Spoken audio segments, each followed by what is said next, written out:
എങ്ങോട്ടാ പോണ സുട്ടു?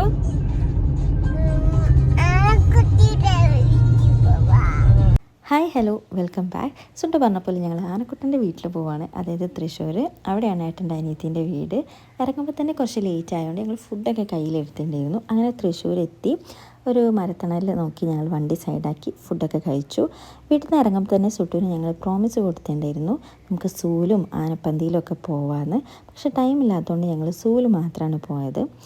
സുട്ടിൻ്റെ ഒരു ഫസ്റ്റ് സൂ എക്സ്പീരിയൻസ് ആയിരുന്നു. അതുകൊണ്ട് ഞങ്ങളും സുട്ടും ഒരേപോലെ എക്സൈറ്റഡ് ആണ്. കാരണം സുട്ടുവിന് ആനിമൽസിനൊക്കെ ഭയങ്കര ഇഷ്ടമാണ്, എസ്പെഷ്യലി വൈൽഡ് ആനിമൽസിന്. ഈ കടുവ, പുലി, സിംഹം അതൊക്കെ സുട്ടിൻ്റെ ഫേവറേറ്റ് ആണ്. അവിടെ കുറേ ആനിമൽസും ബേർഡ്സൊന്നും ഉണ്ടായിട്ടുണ്ടായിരുന്നില്ല. കഴിഞ്ഞ ദിവസം ഞങ്ങൾ ബന്ദിപ്പൂർ പോയപ്പം കുറേ മാനിനെ കണ്ടുകൊണ്ട് സുട്ടുവിൻ്റെ മാനിനെ കണ്ടപ്പോൾ അത്രത്തോളം എക്സൈറ്റഡ് ഒന്നല്ലായിരുന്നു. എന്നാലും ആളിങ്ങനെ മാനാണ് എന്നൊക്കെ ഇങ്ങനെ പറയേണ്ടിയിരുന്നു. അങ്ങനെ ഫൈനലി സുട്ടുവിൻ്റെ ഫേവറേറ്റ് ആനിമൽസിൻ്റെ അടുത്തെത്തി, സിംഹം, കടുവയൊക്കെ. പക്ഷെ അവിടെ എത്തിയ സമയത്ത് മുൻപ് കണ്ട ഒരു എക്സൈറ്റ്മെൻ്റ് ഒന്നും ആളുടെ മുഖത്തുണ്ടായിരുന്നില്ല. കാരണം കടുവ നന്നായിട്ട് ഒച്ച ഉണ്ടാക്കുന്നുണ്ട്. സുട്ടുവിന് പേടിയായി. അപ്പോൾ സുട്ടു പറയുന്നുണ്ടായി, അച്ഛ അമ്മ നമുക്ക് പോവാം, സുട്ടുവിന് പേടിയാണെന്ന്. സുട്ടുവിനെ പറഞ്ഞിട്ട് കാര്യമില്ല, അവിടെ നിൽക്കുന്ന നമുക്ക് പോലും ആ ഒച്ച കേൾക്കുന്ന സമയത്ത് പേടിയാവുന്നുണ്ട്. അങ്ങനെ ഞങ്ങൾ കുറച്ച് നേരം കൂടി അതിൻ്റെ ഉള്ളിൽ കൂടെയൊക്കെ നടന്ന് പിന്നെ പുറത്തേക്ക് ഇറങ്ങി. അപ്പോൾ തന്നെ ഏകദേശം സമയം ഒരു 4:30 ടൈം ആയിട്ടുണ്ടായിരുന്നു. അവിടുന്ന് ഞങ്ങൾ നേരെ ശ്രീകുൻ്റെ സുനിലേട്ടൻ്റെ അടുത്തേക്ക് പോയി. അവർ ചാലക്കുടി ഞങ്ങളെ വെയിറ്റ് ചെയ്ത് നിൽക്കുന്നുണ്ടായിരുന്നു. അങ്ങനെ ചാലക്കുടിയിൽ നിന്ന് അവരെയും കൂടി കൂട്ടി. ഇത് കൊരട്ടി അവിടെയുള്ളൊരു പള്ളിയാണ്, അവിടെയും ഞങ്ങൾ കയറിയിട്ടുണ്ടായിരുന്നു. ഇത് നമ്മളെ ജാനിമണ്ണിലുള്ള ആ 2 വീടുകളാണ്. ഇതൊക്കെ സുനിലേട്ടൻ്റെ വീട്ടിലേക്ക് പോകുന്ന സമയത്ത് കാണുന്ന കാഴ്ചയാണ്. നല്ല രസമാണ്. അങ്ങോട്ട് പോകുമ്പോൾ ഒരു സൈഡിൽ വയലും ഒരു സൈഡിൽ ജാതിക്കത്തോട്ടം, നല്ല ലോങ് റോഡ്സും, നല്ല രസമായിരുന്നു. നമ്മളിതാ സുനിലേട്ടൻ്റെ വീട്ടിലെത്തി. ഇത് ആളുടെ വീടിൻ്റെ മുന്നിൽ നിന്ന് കാണുന്നൊരു വ്യൂ ആണ്. കണ്ണെത്താ ദൂരം വരെ നെൽപ്പാടങ്ങൾ ആൻഡ് ഗോൾഡൻ അവേഴ്സ്. അങ്ങനെ മൊത്തത്തിലൊരു ഹാപ്പി ഈവനിങ്, ഒരു ഫീൽ ഗുഡ് ഈവനിങ് അങ്ങനെയൊക്കെയാണ്. ഇതാണ് മിസ്റ്റർ സുനിൽ KV ആൻഡ് ഇതെൻ്റെ ഹസ്ബൻഡ് ആൻഡ് നമ്മളെ സുട്ടുമണി.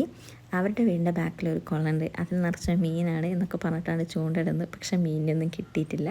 പിന്നെ ചായയൊക്കെ കുടിച്ചിട്ട് ഞാനും ഏട്ടനും സുട്ടും വീണ്ടും റോഡിലേക്ക് ഇറങ്ങി ഈ നെൽപ്പാടമൊക്കെ ഇങ്ങനെ കാണാൻ വേണ്ടി. നല്ല രസമായിരുന്നു, ഒരു ഹാപ്പിനെസ് തരുന്നുണ്ട്. ഇതാണ് ഞങ്ങൾ താമസിക്കുന്ന റൂം. തിരുക്കൊച്ചി ഒരു റിസോർട്ട് അങ്ങനെയാണ്. നല്ല രസമുണ്ടായിരുന്നു മൊത്തത്തിൽ അവിടുത്തെ ഒരു ആംബിയൻസ്. പഴയ ഒരു വീട് ഒരു റിസോർട്ടാക്കി കൺവേർട്ട് ചെയ്ത ആ ഒരു സെറ്റപ്പ് ആയിരുന്നു. നല്ല രസമുണ്ടായിരുന്നു. ഇതിൻ്റെ ബാക്കിലൂടെ ഒരു പുഴയൊക്കെ പോകുന്നുണ്ട്. അതിൻ്റെ സൈഡിലായിട്ട് ഒരു ഫുഡ് ഏരിയ ഉണ്ട്, ബാറുണ്ട്. അങ്ങനെ മൊത്തത്തിൽ നല്ലൊരു ആംബിയൻസ് ആയിരുന്നു. അങ്ങനെ ഞങ്ങൾ കുറച്ച് നേരം ആ ഒരു ഫുഡ് ഏരിയേൻ്റെ അതിലങ്ങനെയൊക്കെ നടന്നു. അവിടെ പുഴേൻ്റെ അവിടേക്കൊക്കെ ഇറങ്ങി. അവിടെ ഒരു ബോട്ട് അങ്ങനെ സർവീസൊക്കെ ഉണ്ട്, പക്ഷെ അതിലൊന്നും ഞങ്ങൾ കയറില്ല. അങ്ങനെ മൊത്തത്തിൽ ആ ഒരു ദിവസം കഴിഞ്ഞു. Hi, good morning. Next day morning ഞാനും സുട്ടും കുറച്ച് നേരം പുറത്തിറങ്ങി വെയിലൊക്കെ കൊണ്ടു. വീട്ടിൽ നിന്ന് ഇങ്ങനെ നേരത്തെ എണീറ്റ് കുളിച്ച് വെയിലൊന്നും കൊണ്ടില്ലെങ്കിലും എവിടെയെങ്കിലും ഒന്ന് പോകുമ്പോൾ ഇതൊക്കെ ചെയ്തില്ലെങ്കിൽ ഒരു സുഖം കിട്ടില്ല. അതൊക്കെ ഒരു ഷോൻ്റെ ഭാഗമാണ്. ആൻഡ് ഇതാണ് ഞങ്ങൾ താമസിച്ചിട്ടുണ്ടായിരുന്ന റൂം. ഞങ്ങളൊരു എക്സ്ട്രാ ബെഡും കൂടി ചോദിച്ചിട്ടുണ്ടായിരുന്നു. മൊത്തത്തിൽ ആ റൂമിൻ്റെ ആംബിയൻസൊക്കെ നല്ല രസമായിരുന്നു കാണാൻ. ഞങ്ങൾ താമസിച്ചിട്ടുണ്ടായിരുന്നത് കിഴക്കിനിയിലായിരുന്നു. ആൻഡ് അവിടുത്തെ ഒരു സർവീസും എല്ലാം അടിപൊളിയായിരുന്നു. നല്ല നീറ്റിലായിട്ടുള്ളൊരു റൂമായിരുന്നു കിട്ടിയിട്ടുണ്ടായിരുന്നത്.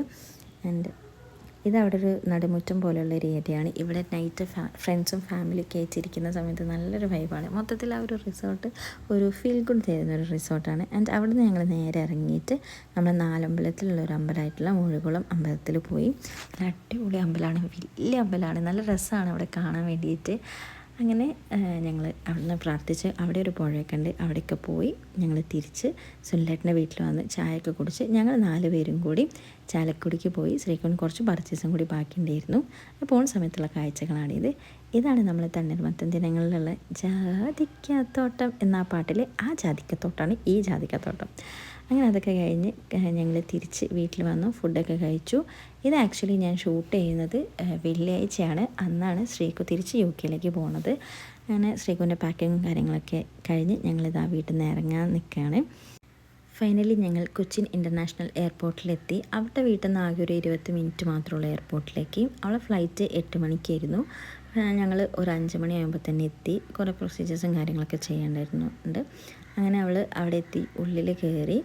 അപ്പോൾ ഞങ്ങൾ അവളോട് ടച്ച ബൈ ബൈ ഒക്കെ പറഞ്ഞു. അതൊന്നും ഞാൻ എടുത്തിട്ടില്ല. അത് കഴിഞ്ഞിട്ട് അവിടെ ഒരു വിസിറ്റേഴ്സ് ഏരിയയിൽ പോയിട്ട് ഞങ്ങൾ ഫ്ലൈറ്റ് ടേക്ക് ഓഫ് ചെയ്യുന്നതൊക്കെ കണ്ടു. അത് കഴിഞ്ഞ് ഞങ്ങൾ പുറത്തേക്ക് ഇറങ്ങാൻ നേരത്താണ് അവരുടെ കോള് വന്നത്. അവളുടെ ഫ്ലൈറ്റ് റീഷെഡ്യൂൾ ചെയ്തിട്ടുണ്ട് രാത്രി 2 മണിക്ക്. കാരണം നമ്മുടെ UK-ത്തെ ആ ഒരു എയർപോർട്ട് കത്തിയ ഒരു ദിവസമായിരുന്നു. ഫ്ലൈറ്റ് റീഷെഡ്യൂൾ സന്തോഷം. അവിടെ നിന്ന് എല്ലാവരോടും ടാറ്റ ബൈ ബൈ പറഞ്ഞു. ഞങ്ങൾ നേരെ മലപ്പുറത്തേക്കും അവർ നേരെ അവരുടെ വീട്ടിലേക്കും പോയി. കാരണം 2 മണിക്കാണ് ഇനി അവളുടെ ഫ്ലൈറ്റ്. അപ്പോൾ ഒരു 11 മണിയാകുമ്പോൾ വന്നാൽ മതി. അത്രയും സമയം ഞങ്ങൾക്ക് നിൽക്കാൻ പറ്റില്ല. കാരണം നെക്സ്റ്റ് ഡേ ഏട്ടനും അമ്മയ്ക്കൊക്കെ വോക്കിന് പോകാനുള്ളതുകൊണ്ട്. അപ്പം അത്രയ്ക്ക് തന്നെയുള്ളൂ ഈ ഒരു വീഡിയോയിൽ. അടുത്തൊരു വീഡിയോ ആയിട്ട് വരുന്നവരെ ബൈ ബൈ.